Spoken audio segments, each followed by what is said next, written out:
नगर निगम Jaipur greater के mayor चुनाव के बीच हाईकोर्ट से मेयर सौम्या गुर्जर के बर्खास्तगी के ऑर्डर रद्द होने के बाद उनके मेयर बनने का रास्ता साफ हो गया। इससे पहले सुप्रीम कोर्ट ने सौम्या को राहत दी थी, वो तीसरी बार पदभार संभाल सकती है। ऐसे में सबसे बड़ा सवाल यह है कि क्या सौम्या इतनी पावरफुल है, क्या राजनीतिक पहुंच इतनी प्रभावशाली है। इन सभी सवालों का जवाब ढूंढने के लिए हमने राजनीतिक जीवन को इन्वेस्टिगेट किया है। संघर्ष भरा जीवन, तेरा संघर्षों से घबराना नहीं, जब रात हो काली तो समझो होने वाली है शुभ दिवाली। जीवन के इस रण में तुमको विश्वास अटल रखना होगा, 100 बार गिरो फिर भी उठना, तेरा लक्ष्य भेद तभी होगा। इस कविता के जरिए सौम्या ने अपनी कहानी बताने की भी कोशिश की, कहानी जिसमें हर संघर्ष के बाद सफलता और सफलता के बाद एक और संघर्ष। मेयर की कुर्सी हाथ से निकलने ही वाली थी, लेकिन इन वक्त पर किस्मत ने उनका साथ दिया। ऐसा नहीं कि मेयर बनने के बाद ही सौम्या को सत्ता में रहने के लिए संघर्ष करना पड़ा हो।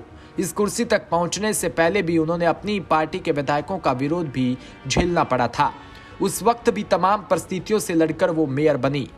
11 अगस्त 2022 को न्यायिक जांच में सौम्या गुर्जर सहित पार्षद आरोपी पाए गए। इसके बाद शील धाबाई फिर से कार्यवाहक मेयर बन गई। सुप्रीम कोर्ट ने राज्य का सरकार को स्वतंत्र कार्रवाई की याचिका निस्तारण कर दिया और 27 सितंबर को सरकार ने सौम्या गुर्जर को मेयर पद पर पार्षद की सदस्यता से बर्खास्त कर दिया और वो इस फैसले के खिलाफ हाईकोर्ट चली गई। सौम्या गुर्जर की याचिका पर हाईकोर्ट के जस्टिस महेंद्र गोयल ने मेयर को बर्खास्त करने का सरकार को आदेश रद्द कर दिया। उन्होंने सरकार को नया आदेश लाने का निर्देश दिया। सरकार या तो इस मामले को हाईकोर्ट की डबल बेंच में चुनौती दे सकती है।